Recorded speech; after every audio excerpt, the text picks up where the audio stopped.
Welcome to Lecture 9, War in Heaven and on Earth, Revelation chapter 12, verse 1 through 13, verse 18. This will happen in two parts. Introduction. As we turn to the second great vision cycle of the Apocalypse, chapter 12, 1 through 22, 5, we do well to anchor our attention in the simple fact that the Revelation is a dramatic retelling of the story of Jesus the Christ, and the manner in which he brought God's reign through faithful, suffering love. In this part of Revelation, the story of Christ, his community, and his ethos of witness to the God of life who sustains redemption with the promise of a new creation is performed with a dramatic recital in a cosmic theater. First, our attention is drawn to an astonishing, if familiar to first-century ears, scene in the heavens. A regally glorious and pregnant woman is threatened by a vicious dragon, who is prowling in wait for her child to be born in order to devour it. The child is born and rescued by being snatched up to heaven, to God's throne. War ensues in the heavenly realm, which results in the dragon being cast down to the arena of the earth, restricted to this location for the duration of the dramatic war. The dragon endows a beast, which rises from the sea, with its authority to conquer the earth.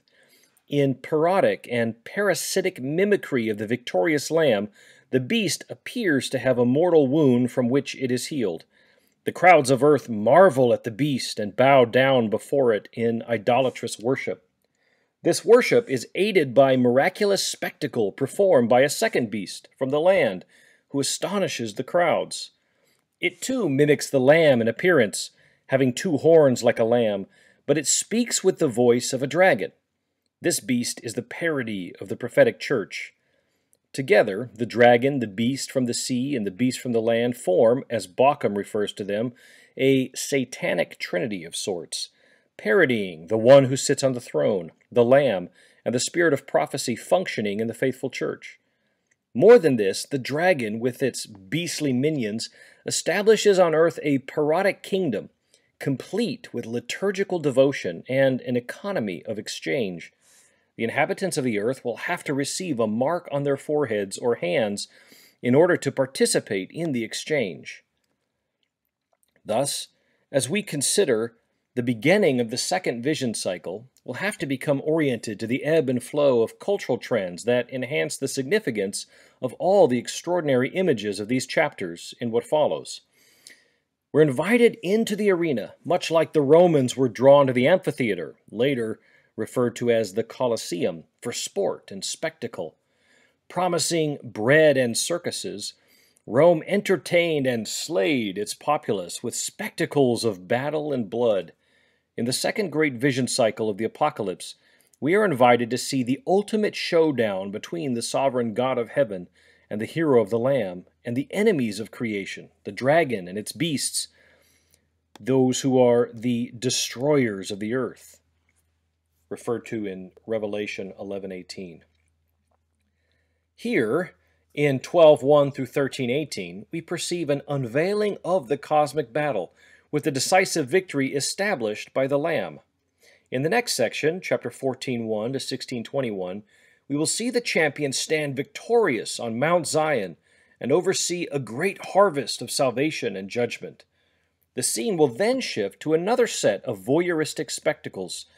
First, a great harlot seated on many waters, riding the horrific beast in chapter 17, which then shifts to a city set ablaze as it is abandoned by those who bolstered the coercive kingdoms and exploitive economies whereby Babylon conducted its regiment and its business.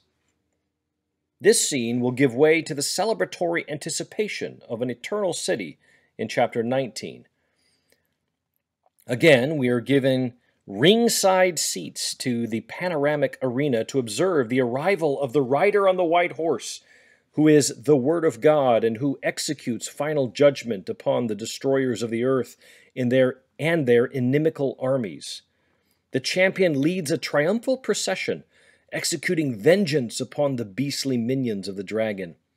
The dragon itself is chained and confined even further into the abyss, while honors and rewards are doled out to the saints, who are invited to participate in the rule of Christ for 1,000 years. Recompense is initiated first for the faithful, referred to as the first resurrection, and then to the dragon, which is released and postures for a final face-off, gathering those within the earth who persist in refusing the reign of God and of the Lamb. Then, the arena takes on the setting of a cosmic courtroom, as all stand before a great white throne, where God executes righteous judgment on all, and finally banishes the destructive powers of death and Hades into the lake of fire. The final scene is one where the realms of heaven and earth are married together, when God's brilliant city descends from the new heaven down to the new earth in chapter 21:1 through chapter 22:5. The entire drama is a performance that does much more than entertain. It is a drama that invites the audience into participation, to join the conversion of the imagination and inhabit a new world, exposed and unveiled by the vision of the apocalypse, and one which enacts the ruling of God's heavenly kingdom in the daily affairs of the assemblies living in Asia Minor, and every local assembly awaiting the return of Christ in faithful obedience and authentic witness. Conceptual backgrounds of the spiritual warfare in Revelation. The notion of spiritual warfare means different things to different people. For some, it is a grand metaphor which refers to social and political struggles with structural evil and inimical systems that are superhuman. Walter Wink is one of these who presents this view in his well-known Powers trilogy. Wink's Third Way navigated between the just war tradition and what he refers to as pacifism. I say what he refers to as pacifism because many self-proclaimed pacifists do not recognize their own positions in his caricature. Is one that is quite amenable to the patient endurance and resistance, the Greek hupomone, that is presented as the hallmark characteristic of Christian witness in the apocalypse. Other definitions of spiritual warfare understand the phrase in a much more literal manner. For example, in popular Christian fiction, author Frank Peretti writes novels where every vice of improper and sinful behavior of humanity has a corresponding demonic being in the unseen realm.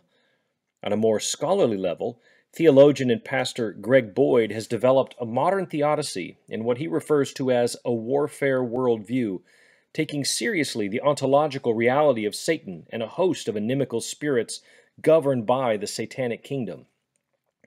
Boyd also develops an ethical position of nonviolent resistance, he calls it divine aikido, in terms of a cruciform hermeneutic.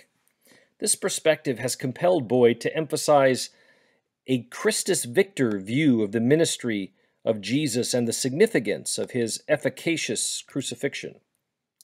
Likewise, scholar in residence at Faith Life, the makers of Logos Bible software, and trained in biblical and ancient Near Eastern studies, Michael Heiser has recently been making a case to return prominence to the unseen realm of spiritual beings fallen from the heavenly divine council and overcome by the work of Christ. All of this is very interesting, even fascinating, and perhaps a bit divisive. That is, depending on one's own church tradition, one may naturally gravitate toward one side of the spectrum or the other, whether the powers, demons, and other malevolent spirits are real ontological beings, or if they are metaphors and linguistic expressions of otherwise unspeakable horrors. All of this is further complicated by the complex and variegated story of the Satan in Judeo-Christian tradition.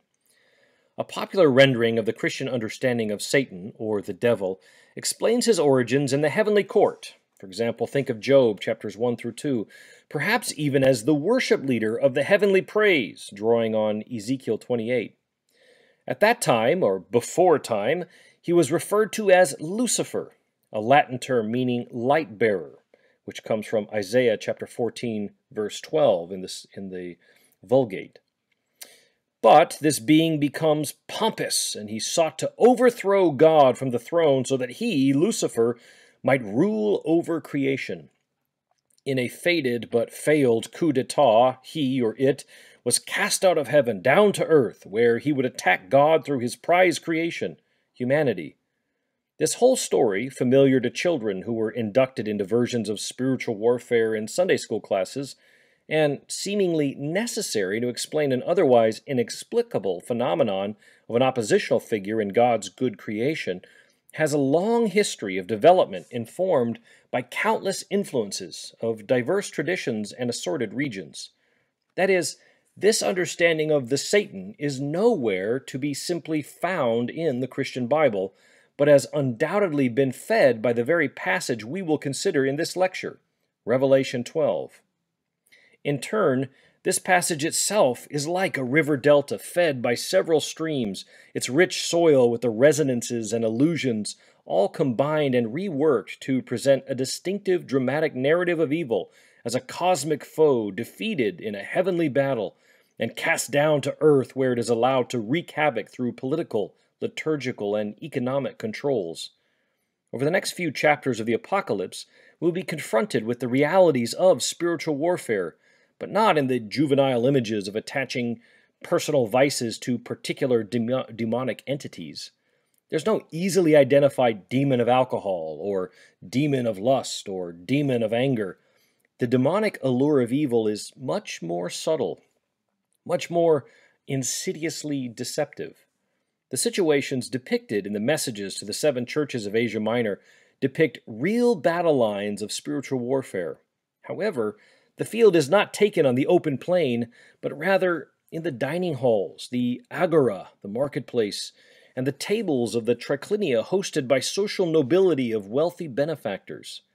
The masquerade of the Satan portrayed in the handsome, resilient statues of the emperor, in his towering temples, is the face of a socio-political order that promises stability and prosperity. The siren call of seductive evil comes not in shrill voices of unclean spirits writhing in terror at the command of a powerful exorcist, but rather in the melodic rationale and the sultry voice of the false prophet, who compels all the inhabitants of the earth to worship the beast from the sea. Therefore, we will take account of some of the more persuasive suggestions for the background images feeding the dramatic portrayal of the dragon and the woman who introduced the second great vision cycle of Revelation before we dive into a consideration of the text itself. Following this, we will take another excursus into other popular myths and legends that would have provided the cultural context for the beasts from the sea and the land.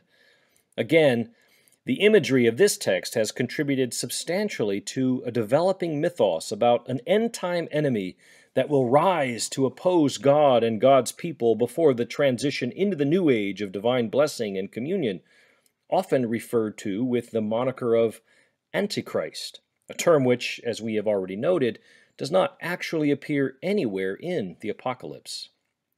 In particular, we will consider the legends regarding the return of Nero, which exerted a powerful influence over the popular imagination of the Roman Empire. Just like the creatively brilliant sardonicism of modern political cartoons, the beast of the sea, beast coming up from the sea, can by no means simply be correlated to the historical Nero or any other Roman emperor, but the legends and angst that filled the air, so to speak, of the first century Mediterranean provinces was mixed with broader and more deeply entrenched icons of terror to caricature the powers and authorities and their propaganda, the tentacles of which would have reached throughout the entire empire and straight into every plaza, forum, and household living under the Pax Romana. As we consider the explosively scathing criticism of power and commerce of these sections of the Apocalypse, we should be careful not to insult our imaginations from filling the cut of exposure for ways that the Scripture calls to account our own complicities, for example, in the Pax Americana. The combat myths of the ancient world. We are grateful for the careful work of Adela Yarbrough Collins for gathering together the traditions of combat myths which inform the composition of the Apocalypse. In her 1975 dissertation, Published in 1976 as part of the Harvard Dissertations in Religion series, Yarbo Collins' study has become a starting point for considering the dynamics of these chapters in Revelation and throughout where the themes and motifs exert their influence. Yarbo Collins herself was building on the work of tradition critic Hermann Gunkel in his Creation and Chaos in the Primeval Era and the Eschaton. Therefore, we will start from the able platform she has provided and fill in with some more recent studies. We will consider both ancient Near Eastern traditions as well as some relevant Greco-Roman manifestations that would have been popularly available in John's time. Finally, we will conclude by, again, briefly noting how these traditions manifest in the Israelite biblical tradition, particularly in the Exodus and the temptation in the garden, and its aftermath. Think Genesis 3. Yarbo Collins opens her discussion of the traditions undergirding the drama of Revelation 12 with the following words. The underlying pattern of Revelation and much of its imagery have strong affinities with a mythic pattern of combat in which was widespread in the ancient Near East and the classical world. The pattern depicts a struggle between two divine beings and their allies for universal kingship. One of the combatants is usually a monster, very often a dragon. This monster represents chaos and sterility, while his opponent is associated with order and fertility. Thus, their conflict is a cosmic battle whose outcome will constitute or abolish order in society and fertility in nature. Following the work of Joseph Fontenrose regarding the Delphic myth of Apollo and Python, of which we will discuss below, Yarbo Collins provides a basic pattern of themes and motifs shared among the combat myths of the ancient world. Number 1. The dragon pair. The opponent is often a pair of dragons or beasts. So you have a husband and wife and or brother and sister or mother and son. Chaos and disorder. Forces which the opponent represents. 3. The attack. The opponent wishes to keep the chief god or younger gods from coming to power and or to overthrow him after he has attained power. 4th, we have the introduction of the champion. 5th, sometimes the champion's death. 6th, you see then the dragon's reign. While the god is dead and confined to the underworld, the dragon rules destructively. He plunders and satisfies his various lusts. In particular, he attacks the god's wife or mother. 7. You have recovery of the champion. The god's wife, sister, and or mother strives to recover him by magic or by seducing the dragon or by going herself to fight the dragon. Or his son helps him by recovering the god's lost potency or by taking the champion role upon himself. 8. Battle and renewed victory. 9. Then you have restoration and confirmation of order. Applying this schema to the analysis of Revelation, Yarbo Collins offers the following observations. In Revelation 12, the opponent is a single dragon. The motif of multiplicity of bestial adversaries does occur in chapter 13.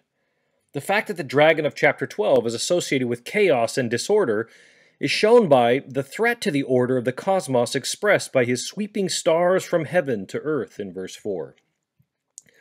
The attack of the dragon consists in his attempt to devour the child in verse 4. It is implied that the dragon's aim was to prevent the fulfillment of the child's destiny, to rule all the nations with a rod of iron, that is, to prevent the young hero from coming to power. The champion is introduced with the mention of his birth in verse 5. The allusion to Psalm 2:9 indicates that he is a messianic figure. The champion's death is not described in chapter 12. On the contrary, the narrative depicts his rescue from the dragon in verse 5. But the removal of the child to the throne of God would, of course, bring the death and exaltation of Jesus to mind for Christian readers. The theme of the recovery of the champion follows immediately on the champion's removal in Revelation 12. Chapter 12 is distinctive in that the champion's role in fighting the dragon is not taken by the hero, his female ally, wife, sister, mother, or daughter, nor by his son, but by an angelic ally, Michael.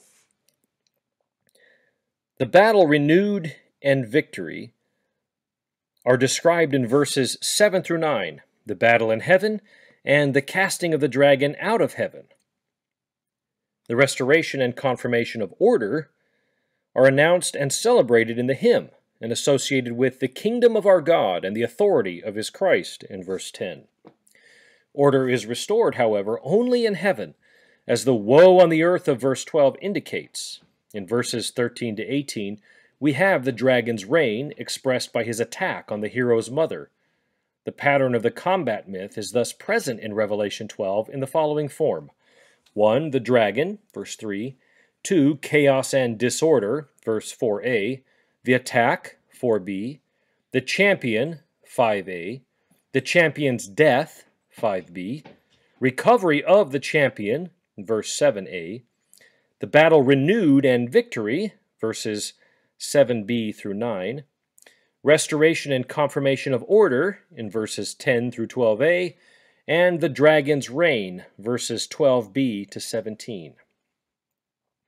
With this overview, we can briefly survey some of the most salient myths and their key features that would have been part of the repertoire of images informing John's audience. Ancient Near Eastern combat mythology.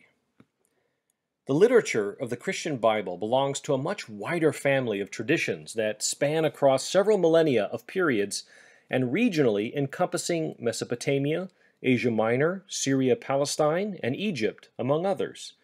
Thus, when considering the broad socio-cultural communicative context of Scripture, the Word of God in human words, our study can only be enhanced and enriched by comparative study. When it comes to the writings of the ancient Near East, there are dozens and hundreds of texts that open up new vistas on the broad range of genres in the Hebrew Bible, or Old Testament. When it comes to considering ancient Near Eastern cosmogonies and other creation-storied themes, there is an abundance of comparative materials. There are three main ancient Near Eastern myth narratives that we will consider that lie in the background, providing a web of meaning for much of biblical literature.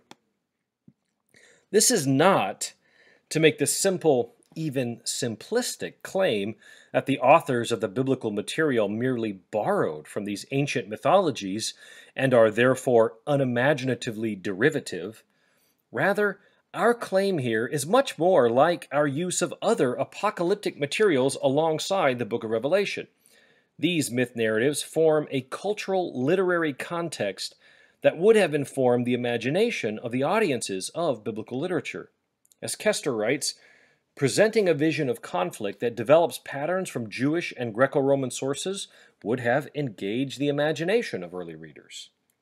Greg Beale is much more forceful in trying to distance Revelation from the influence of any pagan predecessors, and he sounds much like the polemical arguments of 2nd and 3rd century apologists who were defending the originality of the Judeo-Christian message.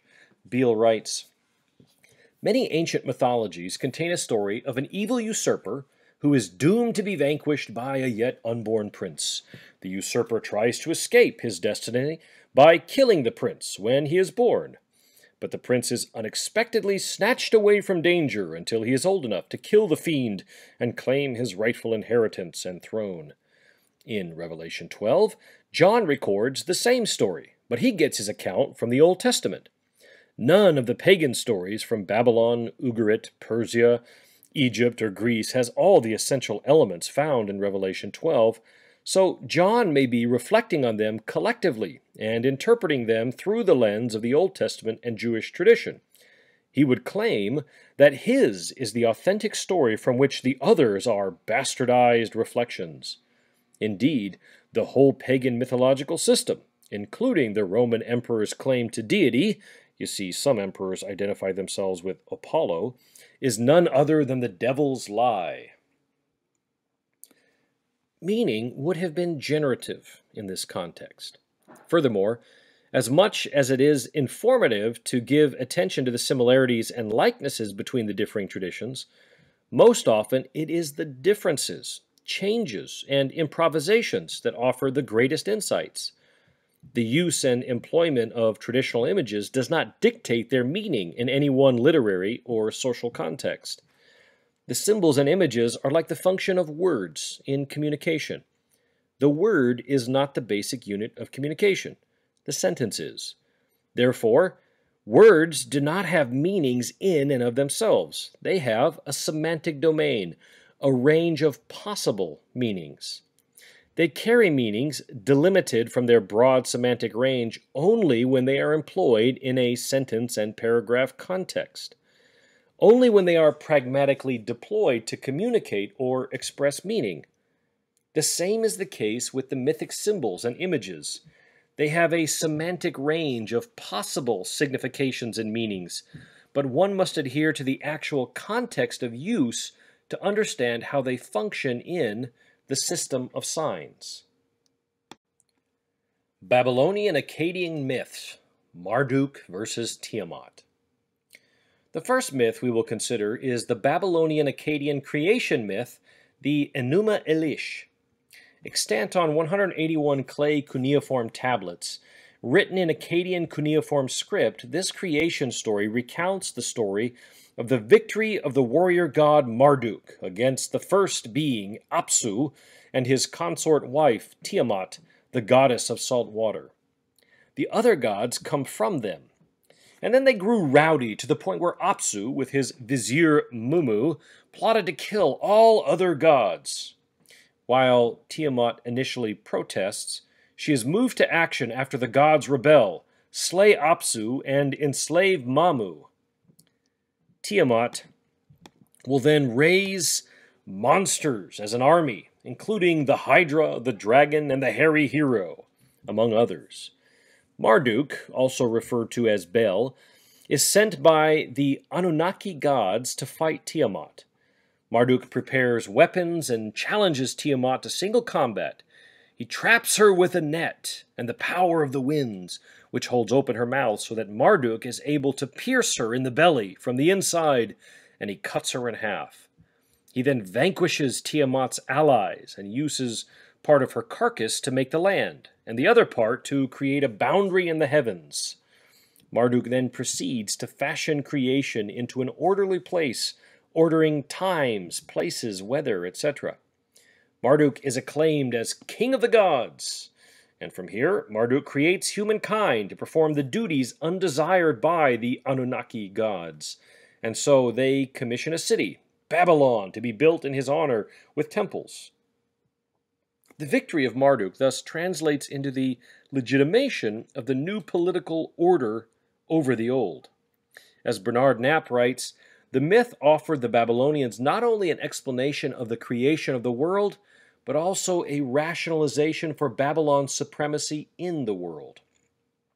William Brown is even stronger when he writes, "This epic was recited publicly, perhaps even dramatically, every year during the New Year's festival in April as part of the grand ritual designed to maintain hegemony throughout the land, to reestablish world order."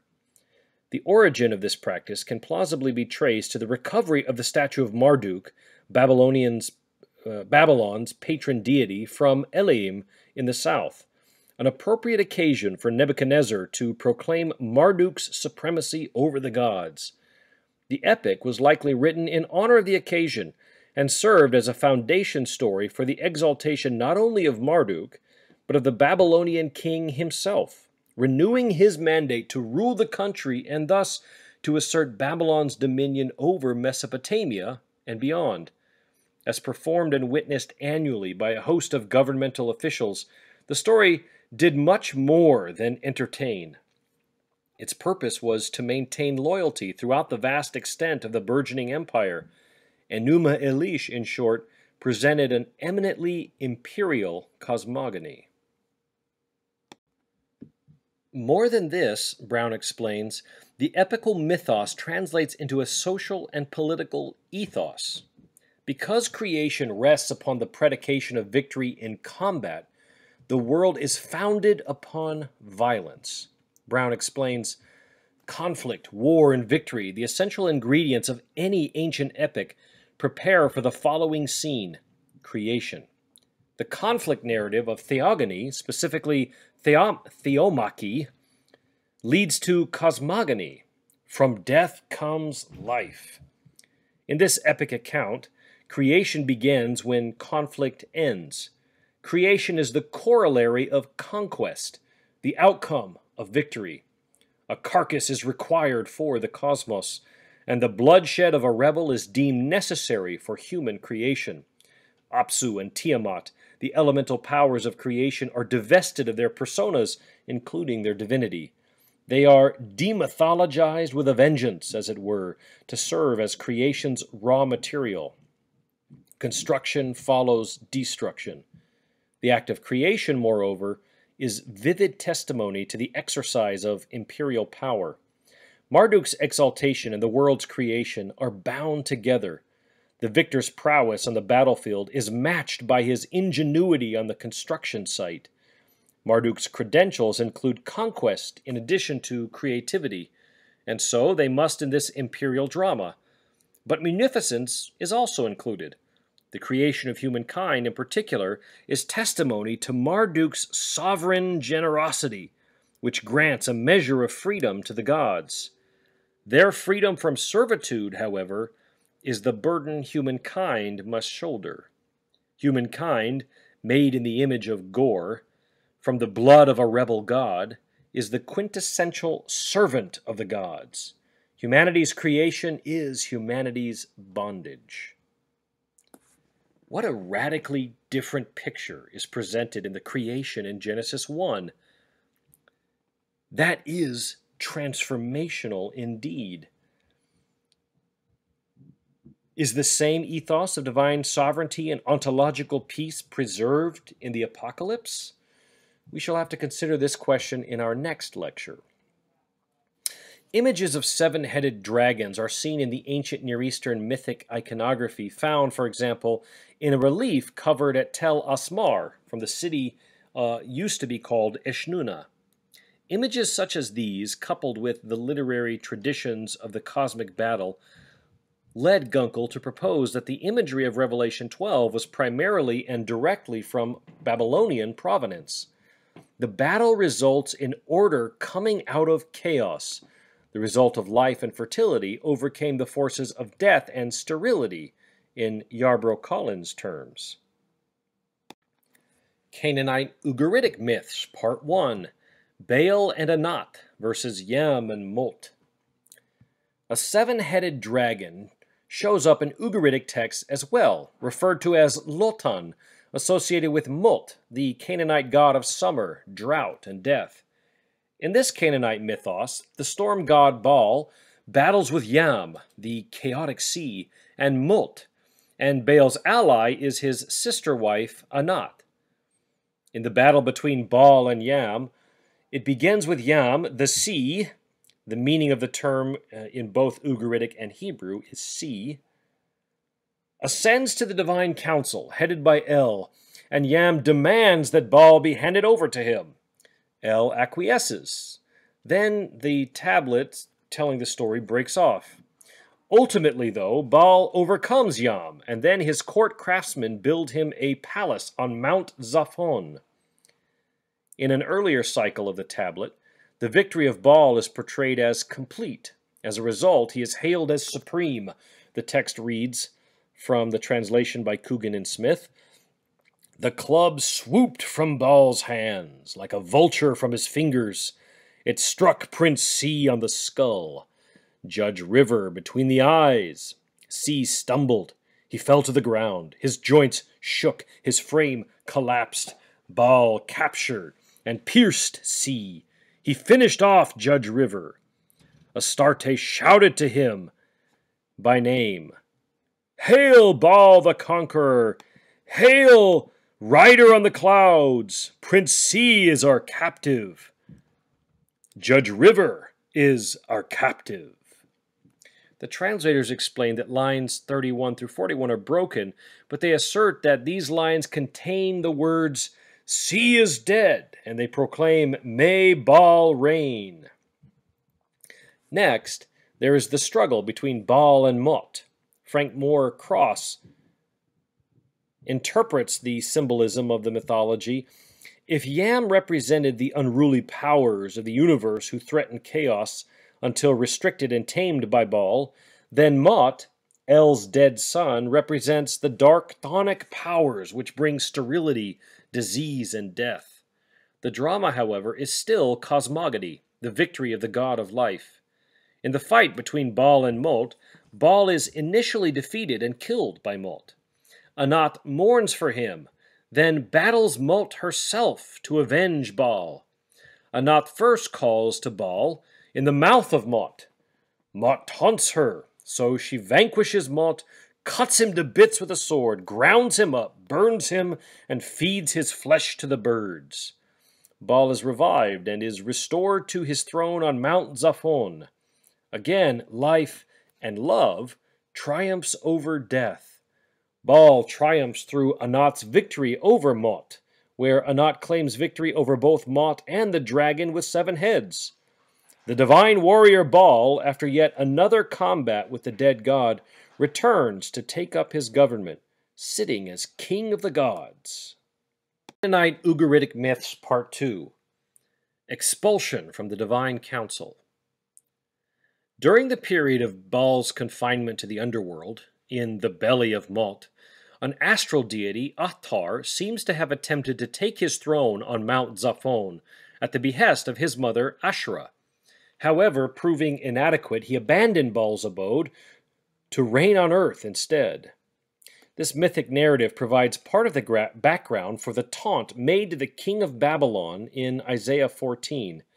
It parallels another Babylonian myth about Hallel ben Shachar, a mighty warrior and astral deity who sought to ascend to the place of the high god Elyon. Instead of succeeding in his ascent, he crashes down to Sheol, a corpse on top of carcasses. In Isaiah's taunt, Sennacherib, who is taken to be king of Babylon, is portrayed as being arrogant and pretentious, claiming to have ascended to the divine council in heaven, and that council, for instance, is mentioned in Psalm 82. However, the king of Babylon ascends only to be rebuffed and humiliated. The taunt begins in these terms. Isaiah chapter 14, starting with verse 3, "When the Lord has given you rest from your pain and turmoil and hard service with which you were made to serve, you will take up this taunt against the king of Babylon. How the oppressor has ceased, how his insolence has ceased. The Lord has broken the staff of the wicked, the scepter of rulers that struck down the peoples in wrath with unceasing blows, that ruled the nations in anger with unrelenting persecution. The whole earth is at rest and quiet. They break forth into singing. The cypresses exult over you, the cedars of Lebanon, saying, 'Since you were laid low, no one comes to cut us down.' Sheol beneath is stirred up to meet you when you come. It rouses the shades to greet you, all who were leaders of the earth. It raises from their thrones all who were kings of the nations. All of them speak, and they will say to you, 'You too have become as weak as we. You have become like us. Your pomp is brought down to Sheol, and the sound of your harps. Maggots are the bed beneath you, and worms are your covering.'" The king is presumed to dominate the whole world, which now rests at the tyrant's demise. The taunt continues by contrasting the exalted language of hubris, self-glorification, and imperial ambition with the tyrant's destiny as one who will be brought down to Sheol, even a corpse refused burial and left to be eaten by birds. Picking up with Isaiah 14, starting with verse 12, "How you have fallen from heaven, O day star, son of the dawn." That's in Hebrew, Hallel ben Shachar. "How you are cut down to the ground, you who laid the nations low. You who said in your heart, 'I will ascend to heaven. I will raise my throne above the stars of God. I will sit on the mount of assembly on the heights of Zaphon. I will ascend to the tops of the clouds. I will make myself like the Most High. But you are brought down to Sheol, to the depths of the pit. Those who see you will stare at you and ponder over you. Is this the man who made the earth tremble, who shook kingdoms, who made the world like a desert, and overthrew its cities, who would not let his prisoners go home? All the kings of the nations lie in glory, each in his own tomb. But you are cast out, away from your grave, like loathsome carrion, clothed with the dead, those pierced by the sword who go down to the stones of the pit, like a corpse trampled underfoot. You will not be joined with them in burial, because you have destroyed your land, and you have killed your people. We can notice the language here that has been absorbed into the developing narrative about the Satan. The Latin Vulgate translates verse 12, the Hillel ben Shachar, with the term Lucifer, which means light bearer, a translation of day star, referring to the morning star, identified with Venus in Roman times, but identified as Christ himself in the book of Revelation. See chapter 2, verse 28, and 22, verse 16. There is the hubris and pretension to ascend into heaven, to rise above all others, to be like the Most High, in Isaiah 14, and in Revelation 12.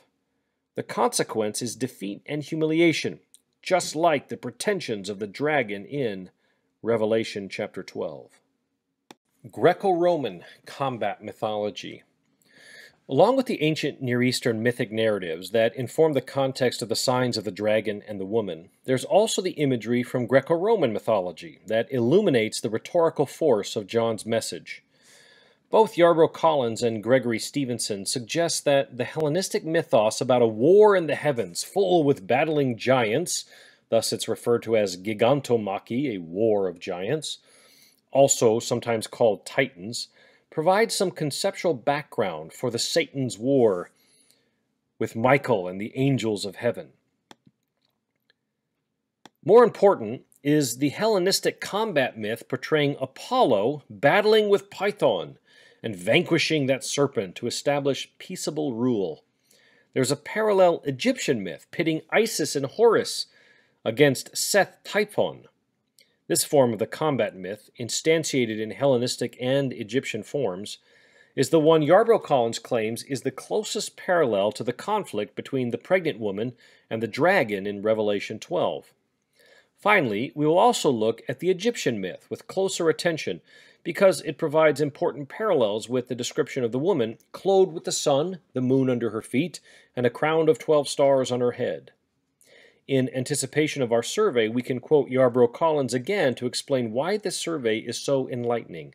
She writes, "The description of the dragon in Revelation 12 would thus have been intelligible in a Semitic, Greco-Roman, or Greco-Egyptian context." Gigantomachy in the Cosmos. The narrative myths of Gigantomachy, the war between the Greek gods and the giants, is preserved in Hesiod and Apollodorus, among others. In this familiar storyline, the battle is between good and evil, between order and chaos. The giants were anthropomorphic from the waist up, but had serpents for legs. The battle is famously depicted on the great altar of Zeus and Athena at Pergamon. Describing the altar, Andreas Scholl explains, "A primary literary source for the Gigantomachy is Hesiod's Theogony, that is, the creation of the gods, an epic poem dating to the 7th century before the Common Era. But the version depicted on the Great Frieze was derived from contemporary Hellenistic poetry in addition to older narratives, including allusions to Homer. The myth of the Gigantomachy tells the story of the Earth Mother, Gaia, who from the blood of the emasculated Uranos gives birth to the giants, a monstrous, aggressive race imbued with great strength, who then attempt to overthrow the reign of the Olympians and rule the world. An oracle predicts that the gods will be able to resist the giants only if a mortal can be persuaded to fight on their side. Not surprisingly, this role falls to the hero Heracles, whose figure in the Great Frieze, destroyed in antiquity, was next to that of Zeus, one of the most prominent positions in the entire composition. Upon defeating the giants or titans, Zeus imprisons them in Tartarus. Stevenson offers a chart to highlight the similarities between the narratives of the Gigantomachy and Revelation chapter 12. So we can see here that in Revelation 12, part 1, Michael and his angels fight in a war in heaven against the dragon and its angels, corresponding to, in the Gigantomachy myth, the gods fight a war in heaven against hybrid human dragons, the giants. 2, in Revelation, Michael and his angels are victorious, as in the Gigantomachy myth, the gods are victorious. And thirdly, in Revelation, the dragon and its angels are cast out of heaven. The same in the Gigantomachy myth. The giants are cast out of heaven. The differences are just as important as the similarities. In Revelation, the war is conducted between the dragon and its angels and Michael, an archangel leading a troop of faithful angels. The expulsion of the dragon is not said to involve the direct activity of God or the Lamb. However, as we shall see when we consider the interpreting hymn, the defeat of the dragon happens as a perpetual conquest through the action of the saints as participation in the victory of the Lamb. See Revelation chapter 12, verses 10 through 11. Apollo and Python. If we were to inquire about the particular resonance of the plotline of the conflict between the pregnant woman, the dragon, and the ultimate defeat of the dragon by the hero born from the woman, we would need to look to the narrative of Leto, her child Apollo, the twin brother to Artemis, and Python. The gist of the story is that Zeus has been philandering again, this time with the woman Leto, daughter of the Titans Coeus and Phoebe. She becomes pregnant with twins, and Hera, Zeus's Olympian wife, discovers this with great jealousy. Hera sends the serpentine dragon Python to devour the woman and her children. However, Leto is rescued by a north wind from Zeus, who carries her to the island of Delos in the Aegean Sea. It is there that Leto gives birth to Apollo and Artemis. 4 days later, Apollo pursues Python and slays it. There are several versions of the myth with differing details. Sometimes Apollo's conflict with Python is simply portrayed as a struggle for control of the oracle at Delphi. In some forms, Python attacks Leto while pregnant, or after she has given birth. Sometimes Apollo is assisted by Artemis, others not. David Owney cites the most complete form of the myth in Hyginus, who's writing before the year 207 of the Common Era, and we'll quote this with the Greek names, although the names are coming from the Latin tradition. Python, offspring of Ge, the earth, was a huge dragon, Draco, who, before the time of Apollo, used to give oracular responses on Mount Parnassus. Death was fated to come to him from the offspring of Leto. At that time, Zeus lay with Leto, daughter of Coeus. When Hera found this out, she decreed that Leto should give birth at a place where the sun did not shine. When Python knew that Leto was pregnant by Zeus, he followed her to kill her. But by order of Zeus, the wind Boreas carried Leto away and bore her to Poseidon. He protected her, but in order not to make void Hera's decree, he took her to the island of Ortygia and covered the island with waves. When Python did not find her, he returned to Parnassus. But Poseidon brought the island of Ortygia up to a higher position. It was later called the island of Delos.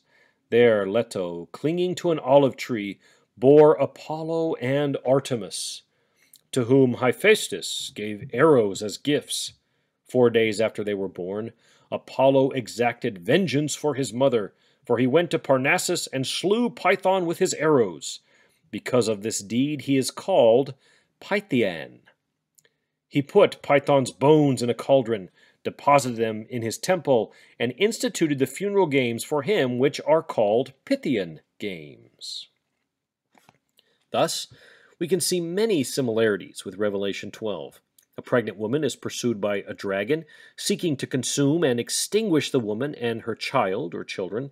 However, there are obvious differences as well. In Revelation 12, the child does not immediately slay the dragon, but is caught up to heaven, and the defeat of the dragon in Revelation happens in stages. First, a defeat by Michael, the archangel, and banishment to the earth. Second, only later in the plot line of Revelation is the dragon bound for 1,000 years. Third, after being released and after one last attempt at rebellion, the dragon is finally cast into the lake of fire to be tormented day and night. Again, Stevenson offers a comparative chart showing the parallels. In Revelation 12, first we have a woman who is pregnant with a child, Jesus. In the Apollo myth, there is a woman, Leto, who is pregnant with a child, Apollo. Secondly, in Revelation, there's a fiery red dragon, the Satan, who pursues the woman in order to kill the child. The Greek myth also has a red dragon, Python, who pursues the woman in order to kill her child. In Revelation, thirdly, God rescues the woman and protects her, just as in the Greek myth, Zeus rescues the woman and Poseidon protects her. Finally, fourthly, in Revelation, the child defeats the dragon. In Revelation 12:11, we hear of his conquest. And so, in the Greek myth, the child Apollo defeats the dragon Python. However, there's a more striking observation to be made about how the myth of Apollo and Python was co-opted by imperial propaganda. Several of the Roman emperors identified themselves as Apollo in order to present themselves as victorious agents of order resisting chaos. Augustus was hailed as a new Apollo by his court poet Virgil in order to make his reign out to be the beginning of a new golden age. Augustus was figured in stone in the form of the beautiful god Apollo. These aspects were intensified with Nero, who fashioned himself as an imitator of the god Apollo. Egyptian myth, Isis, Queen of Heaven, and Horus versus Typhon. The myth of Leto, Apollo, and Python is mirrored by several corresponding details in the Greco-Egyptian myth of Isis, her child Horus, and Seth Typhon. They're actually blurred together in a passage in Herodotus's Histories. In these myths, the goddess Isis is opposed by the god of chaos, disorder, and storms, Seth, who kills and dismembers her brother, husband, Osiris. Seth becomes associated with Typhon, a sea dragon in Greco-Roman times. The murder is avenged by Isis and/or her son Horus, who defeats Seth Typhon in battle. Horus becomes the champion to avenge his father, and knowing this will be the case, Seth Typhon seeks to destroy the child. Isis is aided by the gods Ra and Thoth, and Horus gains victory over the dragon in order to establish his rule. In other Greek mythic traditions, Zeus is the one to battle Typhon. In fact, in both Hesiod and Apollodorus, Zeus's battle ensues after the Gigantomachy, or as a climactic battle of the Gigantomachy, as a struggle for rulership over the gods. In one version, Typhon strikes at the stars, threatening to return the world to chaos. All of these strands come together in the way these traditions were appropriated by imperial propaganda, especially under Nero, who favored Apollo iconography to recast his accession to the throne as one of peace and victory. However, before we consider that aspect, we need to take account of the manner in which the iconography of Isis, among others, may have influenced John's vision of the pregnant woman who was clothed with the sun, moon at her feet, and a crown of 12 stars on her head. Yarbrough Collins comments, in spite of all the partial parallels from Old Testament figures of speech which can and have been collected, it is difficult to escape the conclusion that the image portrayed in Revelation 12:1 is that of a high goddess, a cosmic queen conceived in astral categories. The moon is a mere footstool for her, the circle of heaven, the zodiac, her crown, and the mighty sun, her garment. Such language is the ultimate exaltation. Only a few goddesses of the Hellenistic and early Roman periods were awarded such honors. For example, the Ephesian Artemis, the Syrian goddess Atargatis, and Isis. Yarbrough Collins notes that it is relatively rare for the entire zodiac to be subordinated to a single female deity in the Greco-Roman world. Yet, when this happened, it was done for Artemis of Ephesus. She is associated with the moon and the sun indirectly through her cult partner, her brother Apollo. The Syrian Atargatis, not sure how to pronounce that, is often associated with lunar imagery. Isis was, in differing images, associated with each of the three aspects of the woman in Revelation 12. Furthermore, she is acclaimed as the Queen of Heaven. Thus, Yarbrough Collins concludes, thus any one of the three high goddesses might have been served as the model for the description of the woman in Revelation 12:1. The astral attributes with which she is endowed seem to belong to the typical depiction of a high goddess. It is somewhat more likely that Revelation 12:1 was influenced by the iconography of Isis than the other two goddesses mentioned. In Revelation 12, then, we seem to have a fusing of Leto and Isis traditions. We will consider the meaning of the imagery of the pregnant woman in its literary context in Revelation 12 below. First, we need to consider how all this mythical imagery was experienced in the everyday social imagination of life under Roman rule. Imperial appropriation of the combat myths. The upshot of all this discussion can be seen in an essay by Jan Willem van Henten. He focuses on the application of those myths by those who advance the emperor's ideology.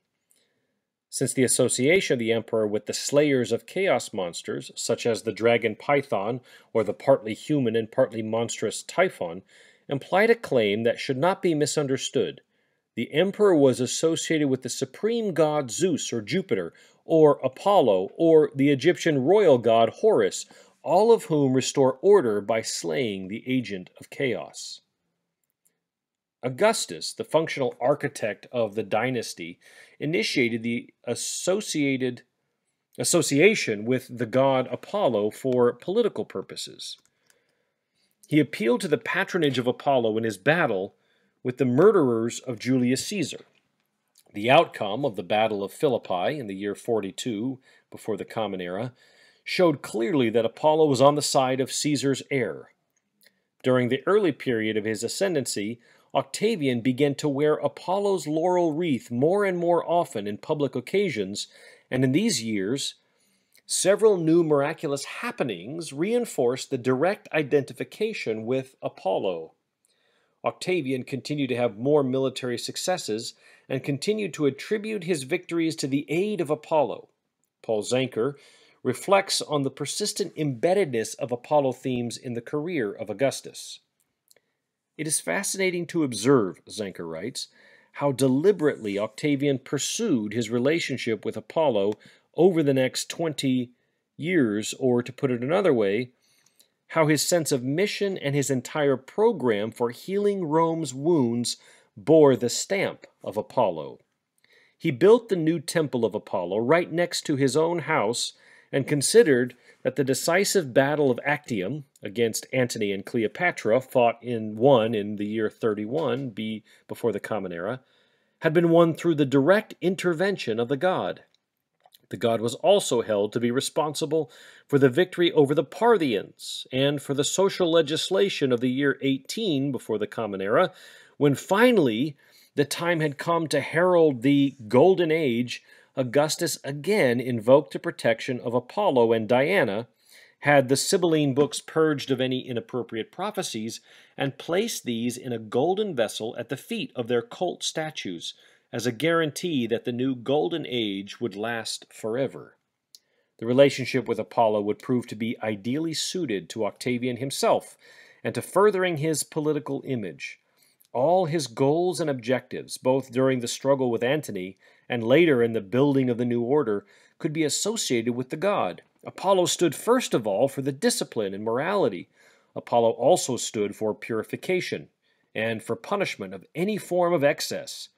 As such, he could well represent Italy's position during the civil war with Antony and motto Italy versus the Orient, with its luxuria, against Egypt, and with its animal-headed gods and its decadence.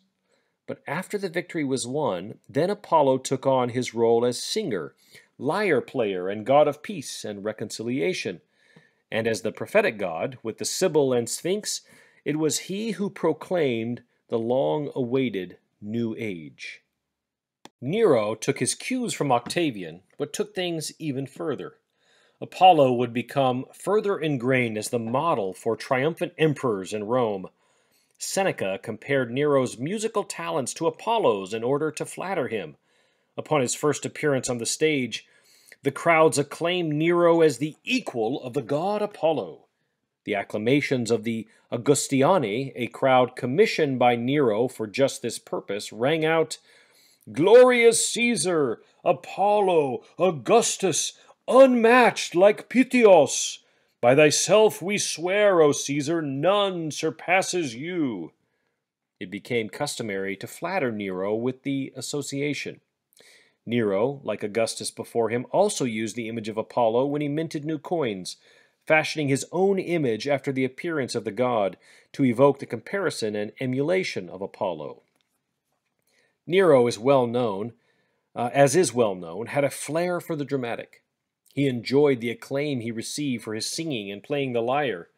As his ego grew, so did his desire for recognition and the honors of victory in competition, in music, in oratory, and in poetry.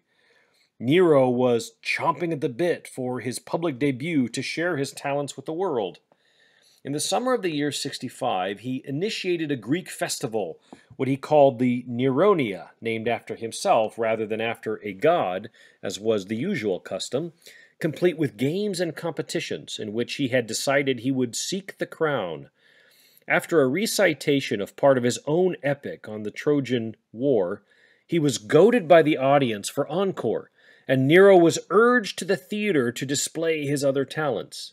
Against the wishes of the embarrassed Senate, Griffin claims, his biographer, Nero was performing frequently now, not only on the stage, but as a charioteer in the Circus Maximus. Nero, perceiving that only the Greeks could properly appreciate his art, set out to visit the provinces and experience the exquisite entertainments of various games, such as the Olympic Games, Isthmian Games, and the Apollo-honoring Pythian Games. The connection between Nero's artistic flair, his public association with the god Apollo, and his political propaganda is depicted well in a passage by Griffin. She summarizes her discussion of Nero as artistic tyrant in the following words. The accounts we have of Nero's performances, hostile as they are, show that he took his art in deadly earnest.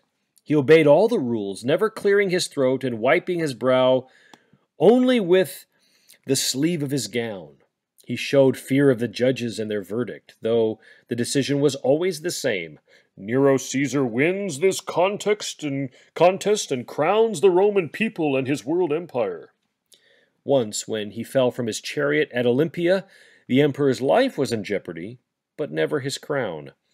After landing at Puteoli, Nero celebrated his homecoming in 4 processions: at Naples, where he had first performed, at Antium, where he was born, at Alba Longa, where he had his favorite imperial residence, and finally at Rome.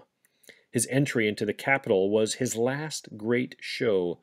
Dressed in a Greek cloak, wearing the Olympic crown, and carrying the Pythian, Nero rode in Augustus' triumphal chariot.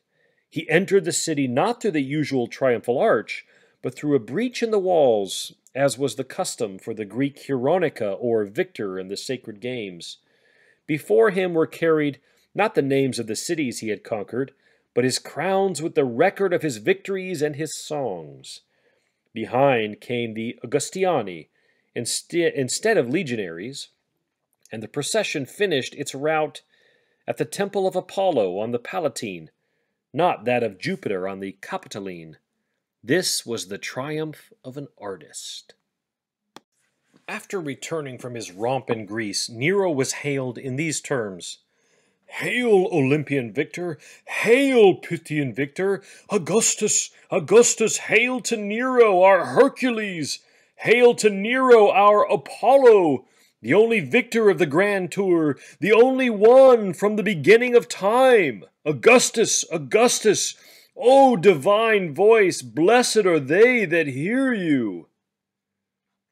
However, Van Hetten also demonstrates how this rhetoric of the divine combat myth could be turned against a tyrannical regime.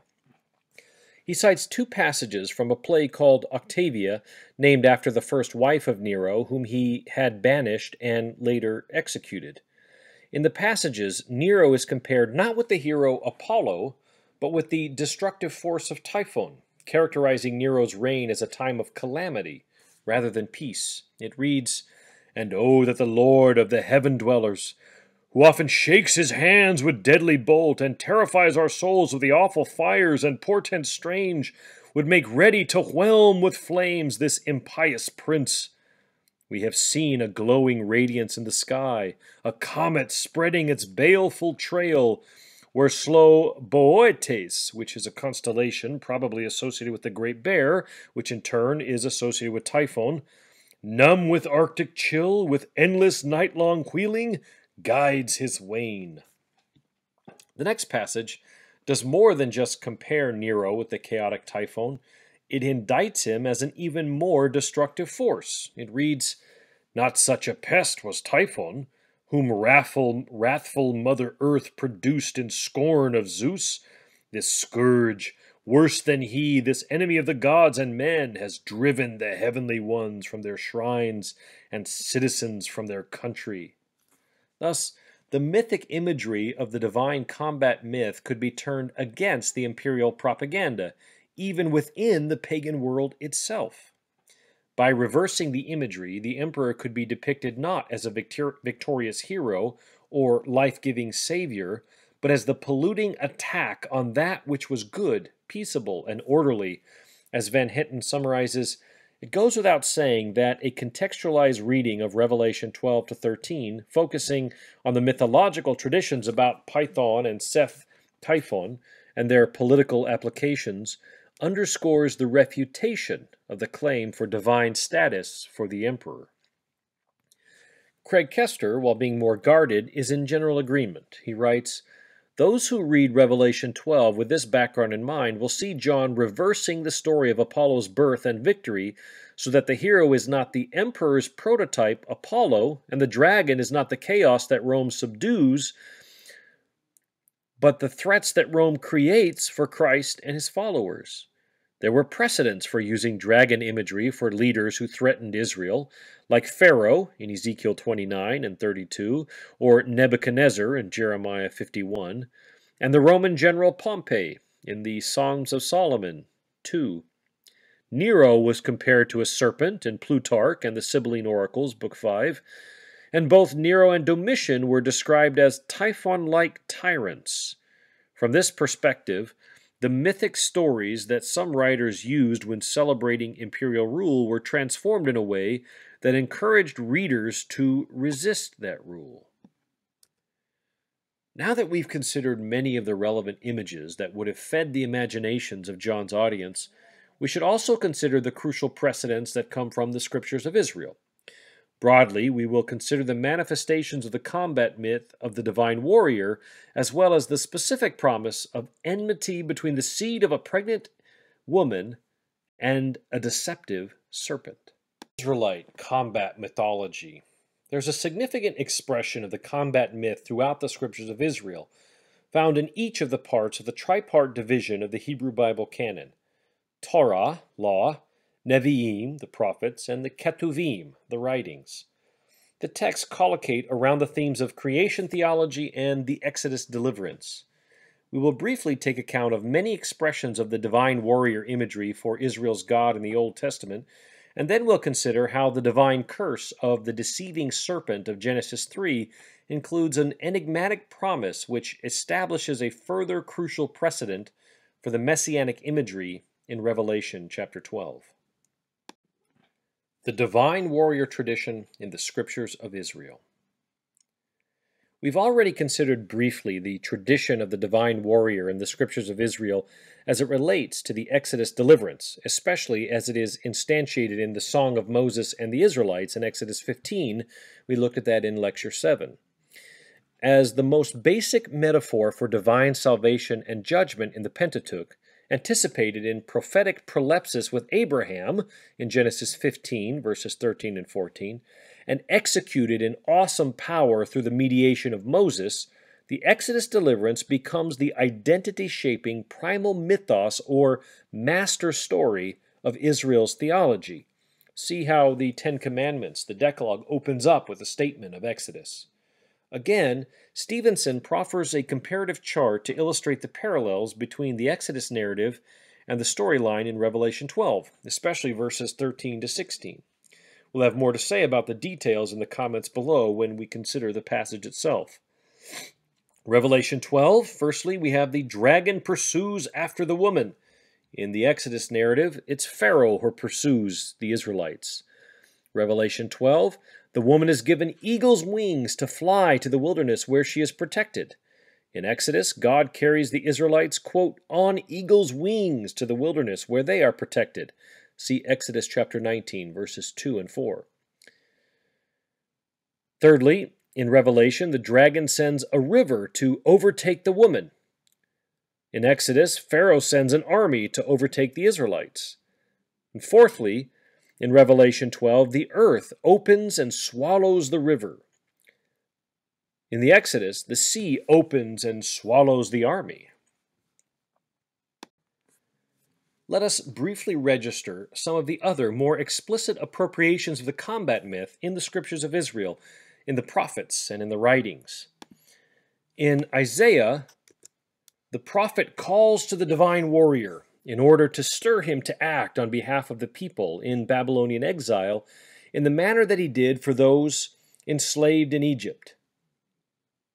Isaiah 51 reads, "Awake, awake, put on strength, O arm of the Lord. Awake as in the days of old, the generations of long ago. Was it not you who hacked Rahab in pieces, who pierced the dragon? Was it not you who dried up the sea, the waters of the great deep, who made the depths of the sea a way for the redeemed to cross over? So the ransomed of the Lord shall return, and come to Zion with singing. Everlasting joy shall be upon their heads. They shall obtain joy and gladness, and sorrow and sighing shall flee away." Israel's God responds with divine comfort, assuring the exilic community that God has not forgotten, but will act in a new Exodus deliverance. Prophet Habakkuk also recalls the Exodus as the divine warrior vanquishing the sea and trampling the river Jordan. He writes, "Was your wrath against the rivers, O Lord, or your anger against the rivers, or your rage against the sea, when you drove your horses, your chariots to victory? You brandished your naked bow. Sated were the arrows at your command. You split the earth with rivers. The mountains saw you and writhed. A torrent of water swept by. The deep gave forth its voice. The sun raised high its hands. The moon stood still in its exalted place. At the light of your arrows speeding by, at the gleam of your flashing spear. In fury you trod the earth. In anger you trampled nations. You came forth to save your people, to save your anointed. You crushed the head of the wicked house, laying it bare from foundation to roof. You pierced with their own arrows the head of his warriors, who came like a whirlwind to scatter us, gloating as if ready to devour the poor who were in hiding. You trampled the sea with your horses, churning the mighty waters." These acclamations recall the celebration of Baal's victory over the sea and the capture of the rivers in the Canaanite Ugaritic literature we saw above. A similar vision is conveyed in Psalm 74, which begins with a lament for feeling overlooked and forgotten by the powerful Creator God. Then it reads, "Yet my God, my King is from of old, working salvation in the earth. You divided the sea by your might. You broke the heads of the dragons in the waters.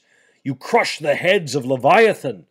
You gave him as food for the creatures of the wilderness. You cut openings for springs and torrents. You dried up ever-flowing streams. Yours is the day. Yours also is the night. You established the luminaries and the sun. You have fixed all the bounds of heaven. You made summer and winter." There, in Psalm 74, there's a mix of the mythical, poetical expressions of interpreting the Exodus deliverance and the historicized observations of an orderly creation. It's the same in Psalm 89. It reads, starting with verse 5, "Let the heavens praise your wonders, O Lord, your faithfulness in the assembly of the holy ones. For who in the skies can be compared to the Lord? Who among the heavenly beings is like the Lord? A God feared in the council of the holy ones, great and awesome above all who are around him. O Lord, God of hosts, who is as mighty as you, O Lord? Your faithfulness surrounds you. You rule the raging sea. When its waves rise, you still them. You crushed Rahab like a carcass. You scattered your enemies with your mighty arm. The heavens are yours. The earth is also yours. The world and all that is in it. You have founded them."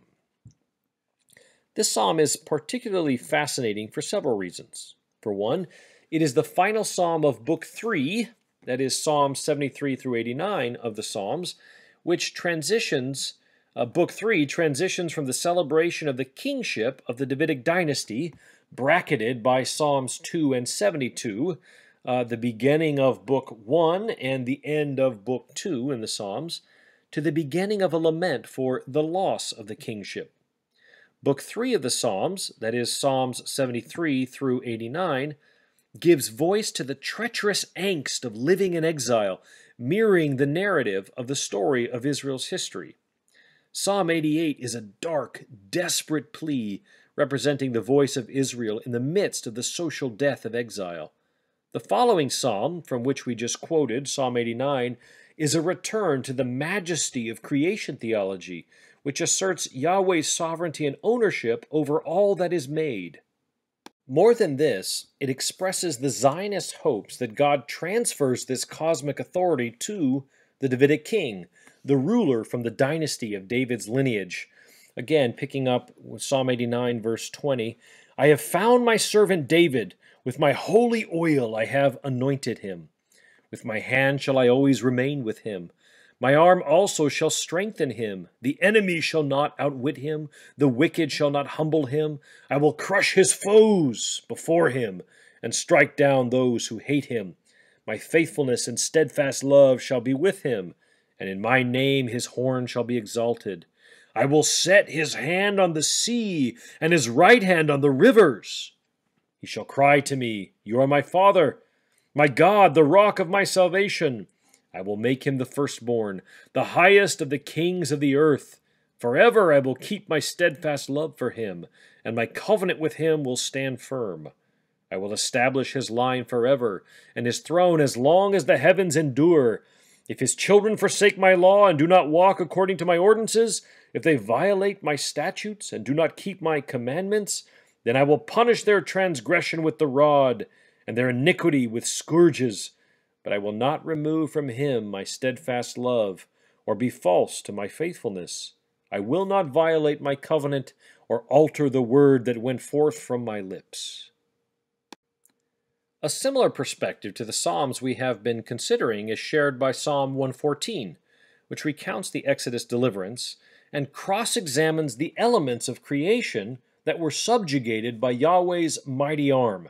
It reads, "When Israel went out from Egypt, the house of Jacob from a people of a strange language, Judah became God's sanctuary, Israel his dominion. The sea looked and fled, Jordan turned back. The mountains skipped like rams and hills like lambs. Why is it, O sea, that you flee? O Jordan, that you turn back? O mountains, that you skip like rams? O hills, like lambs? Tremble, O earth, at the presence of the Lord, at the presence of the God of Jacob, who turns the rock into a pool of water, the flint into a spring of water." Psalm 77 also personifies the waters in order to interrogate them, reminiscent of the Ugaritic tablets recounting the epic of Baal and his conflict with the sea. Psalm 77, beginning with verse 16, reads, "When the waters saw you, O God, when the waters saw you, they were afraid. The very deep trembled. The clouds poured out water. The skies thundered. Your arrows flashed on every side. The crash of your thunder was in the whirlwind. Your lightnings lit up the world. The earth trembled and shook. Your way was through the sea, your path through the mighty waters, yet your footprints were unseen. You led your people like a flock by the hand of Moses and Aaron. The sea creatures make a conspicuous appearance in the sagacious dialogues of the book of Job. In several places, Leviathan makes a cameo with some surprising twists in the typical plot lines. First, in one reflection from Job about the unsearchable magnanimity of God, Job makes claims about God's creative power. By his power he stilled the sea. By his understanding he struck down Rahab. By his wind the heavens were made fair. His hand pierced the fleeing serpent. Next, as God finally arrives to answer the complaint of Job, one of God's strategies to confound the confidence of human capacity to discern the principles of the creational order is to remind the dialogue partners of the intricacies of the cosmos, and particularly the corralling of the sea. In Job 38 it reads, "Where were you when I laid the foundations of the earth? Tell me if you have understanding. Who determined its measurements? Surely you know, or who stretched the line upon it? Or who shut up the sea with doors when it burst out from the womb? When I made the clouds its garment, the thick darkness its swaddling band, and prescribed bounds for it, and set bars and doors, and said, Thus far you shall come and no farther, and here shall your proud waves be stopped." Then God parades a menagerie of cosmic beasts before Job and his friends in Job chapter 40, verse 15 through 41:34. The behemoth is a land creature, powerful and stable. God taunts his interrogators with the brute challenge of the Leviathan. Starting in chapter 41, verse 1, it reads, "Can you draw out Leviathan with a fishhook, or press down its tongue with a cord? Can you put a rope in its nose, or pierce its jaw with a hook? Will you make many supplications to you? Will it speak soft words to you? Will it make a covenant with you to be taken as your servant forever? Will you play with it as with a bird? Or will you put it on a leash for your girls? Will traders bargain over it? Will they divide it among the merchants? Can you fill its skin with harpoons, or its head with fishing spears? Lay hands on it, think of the battle. You will not do it again. Any hope of capturing it will be disappointed. Were not even the gods overwhelmed at the sight of it? No one is so fierce as to dare to stir it up. Who can stand before it? Who can confront it and be safe under the whole heaven? Who?" Here, God indicates a playfulness with the serpentine monster. It would seem that God catches the beast in order to play with it. The monster is seemingly invincible, terrorizing every suitor who might claim to slay it. Picking up again in verse 12, "I will not keep silence concerning its limbs, or its mighty strength, or its splendid frame. Who can strip off its outer garment? Who can penetrate its double coat of mail? Who can open the doors of its face? There is terror all around its teeth. Its back is made of shields in rows, shut up closely with a seal. One is so near to another that no air can come between them. They are joined one to another. They clasp each other and cannot be separated. It sneezes, flash." Verse 18, "Its sneezes flash forth light, and its eyes are like the eyelids of the dawn. From its mouth go flaming torches. Sparks of fire leap out. Out of its nostrils comes smoke, as from a boiling pot and burning rushes. Its breath kindles coals, and a flame comes out of its mouth. In its neck abides strength, and terror dances before it. The folds of its flesh cling together. It is firmly cast and immovable. Its heart is as hard as stone, as hard as the lower millstone. When it raises itself up, the gods are afraid. At the crashing, they are beside themselves. Though the sword reaches it, it does not avail, nor does the spear, the dart, or the javelin. It counts iron as straw, and bronze as rotted wood." The arrow cannot make it flee. Sling stones for it are turned to chaff. Clubs are counted as chaff. It laughs at the rattle of javelins. Its underparts are like sharp potsherds. It spreads itself like a threshing sledge on the mire. It makes the deep boil like a pot. It makes the sea like a pot of ointment. It leaves a shining wake behind it. One would think the deep to be white-haired. On earth it has no equal, a creature without fear. It surveys everything that is lofty. It is king over all that are proud. Here, in Job, God indicates there's still a place in the cosmos, in the ordered creation, for a beast of chaos.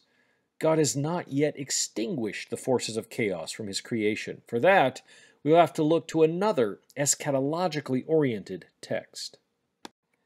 We've already considered the apocalyptic section of Isaiah chapters 24 to 27 back in Lecture 7. We can briefly be reminded of the capstone statement of God's dealing with the chaotic dragon, the Leviathan. In Isaiah 27:1, it reads, "On that day the Lord with his cruel and great and strong sword will punish Leviathan, the fleeing serpent, Leviathan, the twisting serpent, and he will kill the dragon that is in the sea." These cosmic beasts also make cameos in Second Temple Judean apocalyptic literature. For example, the twin beasts, Behemoth and Leviathan, make an appearance in 4 Ezra as dominators of their domains, and yet they are reserved for a feast for banqueters of God's choosing. As Ezra contemplates the wonders of creation and their respective purposes, especially on the 5th day of creation, he notes, "Then thou didst preserve 2 living creatures which you created. The name of the one thou didst call Behemoth, and the name of the other Leviathan. And thou didst separate one from the other, for the 7th part where the water had been gathered together could not hold them both. And thou didst give Behemoth one of the parts which had been dried up on the 3rd day, to live in it, where there are 1,000 mountains. But to Leviathan thou didst give the 7th part of the watery part, and thou hadst kept them to be eaten by whom thou wilt, and when thou wilt." The roughly contemporaneous apocalyptic work of 2 Baruch shares this perspective with 4 Ezra, and identifies the time of the feasting on these beasts as the time of the 12 woes of the end, including when the Messiah is revealed. Chapter 29 begins and reads, after what will happen in those parts is completed, then the Messiah will begin to be revealed. Behemoth will be revealed from its place, and Leviathan will ascend from the sea, those 2 great serpents that I created on the 5th day of creation and have preserved until that day. And then they will be food for all who are left." Reflecting on the dynamics of the creation theology and the persistence of evil, Jewish biblical scholar and theologian John Levinson offers poignant and somber reflections. He writes, "Adonai's mastery is often fragile, in continual need of reactivation and reassertion, and at times, as in the laments, painfully distant from ordinary experience, a memory and hope rather than a current reality. It is, in short, a confession of faith. The God to whom this theology bears witness is not the one who continually acts in history, but one whose acts are clustered either in the primordial past or in the eschatological future, or both. That is, the God who will reactivate his mighty deeds and close the horrific parentheses that is ordinary history. This is not the divine warrior of the classic theology of recital, nor is it the Deus Otiosus whose prime is past and who has surrendered to younger, more virile members of the pantheon. Rather, Adonai in this theology is a deity who can still be aroused, who can still respond to the anguished cry of his cultic community to effect together a new victory. When this subtle dialectical theology came into being is probably impossible to reconstruct. By the time of the exile of the 6th century before the Common Era, it was surely among the major components of the spiritual life of Israel, and it has been ever since, even in the post-Holocaust era. As Christians who profess the inbreaking of the eschatological Messiah within history, we can hear the stubborn and scathed faith of our fellow believer in the God of Abraham, who is still poised between the inexpressible and inexplicable pain of the Holocaust and the time of God's Messiah's redemption of all things. And we as Christians must not be quick to scorn Levinson for not submitting to Jesus of Nazareth as God's messianic Savior. Even Paul, who could boast of ethnic kinship, postured himself in mosaic-like lament on behalf of his fellow Judeans in Romans 9, verses 1 through 5. Rather, we ought to patiently and humbly listen to a kindred spirit who stands in parallel with those who have been, to use Paul's oleocultural metaphor, grafted in to his ethnic heritage. Look at Romans 11, verses 11 through 32. If we listen charitably and with humility, we can detect clear affinities between Levinson as a post-Holocaust Jewish theologian in the 20th century and John as a fellow participant in the affliction and patient endurance, thinking to Revelation 1:9, with his audience in the 1st century. For both Jewish theologians rooted in the theological heritage of the offspring of Abraham, their stubborn vision is anchored in the liturgies of their houses of prayer and worship. Levinson's part, he expresses the vision in these terms. The creative ordering of the world has become something that humanity can not only witness and celebrate, but something in which it can also take part. Among the many messages of Genesis 1:1 through 2:3 is this: it is through the cult that we are enabled to cope with evil, for it is the cult that builds and maintains order, transforms chaos into creation, ennobles humanity, and realizes the kingship of the God who has ordained the cult and commanded that it be guarded and practiced. It is through obedience to the directives of the divine master that his good world comes into existence. For John, who defines the redeemed of humankind in terms of those who keep the commandments of God and hold fast to the faith of Jesus, in Revelation 14:12, he would find much with which to agree with Levinson's proposals.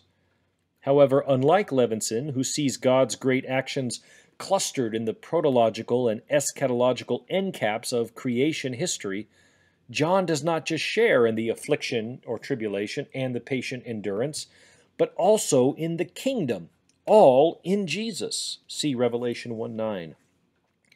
John and his receptive audience were persuaded that God had in fact acted supremely and decisively in the middle of history, as it were, in the life, death, resurrection, and exaltation of Jesus as the slain yet standing Lamb. The decisive victory has already been accomplished in this theological vision. However, the community of the faithful stands with the same posture and within the same purview of history as does Levinson and his non-Messianist Jewish community or communities. That is, we all still live in the in-between times and inhabit the in-between spaces, awaiting the final culmination and total execution of that victory. For now we stand together with the same instruments and weapons, with a confession of faith. Before we consider this fascinating, even if sometimes exasperating dynamic of assured victory in the midst of hellish struggle and, at times, overpowered non-compliance, as Revelation 12:11 says, to the point of death, we must take account of the enigmatic promise couched within the condemning curse of the serpent who tempted Eve in the Garden of Eden, thus anticipating the pivotal victory of a crucified Savior. Genesis 3:15. The temptation in the garden. The final scene of intertextual background we will consider in order to understand the great signs of the pregnant woman and the ferocious dragon in Revelation 12 is the episode of the tragic temptation in the Garden of Eden. Much could be said about the range of possible readings we might consider for understanding the creational epic in Genesis 2 and 3 and following. For example, it has been observed that the story of Adam is the story of Israel in Nuche. God creates Adam or Israel as a gift. God places Adam or Israel in a garden or a land of promise. God gives Adam or Israel a command or the law. Adam or Israel transgressed that command or law, and Adam and Israel are both exiled east of Eden. East of Eden, we hear the refrain in Genesis 1 through 11, or from 4 to 11. And of course, then that drives the people on to Babel, or in the case of Israel, to Babylon. This insight is also articulated by rabbinic Jewish scholar Yaakov Neusner. Neusner represents the rabbinic tradition as making explicit the parallels between Adam and Eve and the people of Israel, the transgression and the subsequent expulsion from Eden, and the history of sin in Israel and the exile into Babylon. The story of Adam is the story of Israel in Nuche. Neusner writes, after setting the stories of Adam and Israel side by side from Genesis Rabbah, it says, Israel is like Adam, but Israel is the other, the last Adam, comparable to, but ultimately the opposite of the first Adam. God's final solution to the Adam problem. Students of Christianity will find familiar this comparison, for Jesus Christ is represented as the last Adam. For Neusner, this plot line becomes paradigmatic for the experience of all Jewish persons who read their identity from their canonical scriptures. The paradigm of exile and return becomes a script for communal identity formation. Again, he writes, with the continuing authority of Torah in Israel, the experience to which it originally constituted a profound and systematic response was recapitulated age after age through the reading and authoritative exegesis of the original scripture that preserved and portrayed it.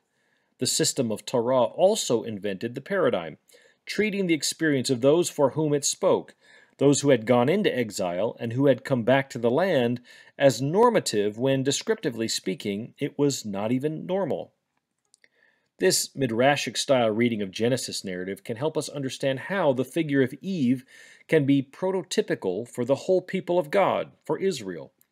We will consider the possible identifications for the woman in Revelation 12 when we consider that passage below, and so it will have to suffice to note the literary dynamic solely of the promise that is couched within the curse God lays upon the serpent who has deceived the woman, causing her to transgress the command. In Genesis 3:3, think back to the command in Genesis 2:17. The Lord God approaches Adam and Eve in the garden. After they have succumbed to the wiles of the crafty serpent, they hide. When God discovers them in their nakedness, they begin a roundabout blame game. Adam blames the woman who you, God, gave me. The woman blames the serpent. At this, the Lord God turns to the serpent and says, "Because you have done this, cursed are you among all animals and among all wild creatures. Upon your belly shall you go, and dust shall you eat all the days of your life. I will put enmity between you and the woman, and between your offspring and hers. He will strike your head, and you will strike his heel." This text has been referred to as the proto-evangelium, that is, the first gospel announcement of the Bible, reading the offspring of the woman and that of the serpent in terms of Christ and the devil. Think of Romans 16:20 and Revelation 12:17 that we're considering.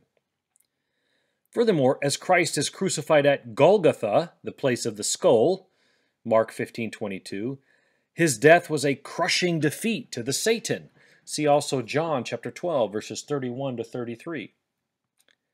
If this promise from Genesis 3:15 resonates in the background of the combat narrative between the woman and the dragon in Revelation 12, then it would be being read as a messianic promise. The woman's child is destined to strike the head of the serpent in a defeating blow. We turn again to Stevenson for a final comparative chart illustrating the overlapping themes between the two passages.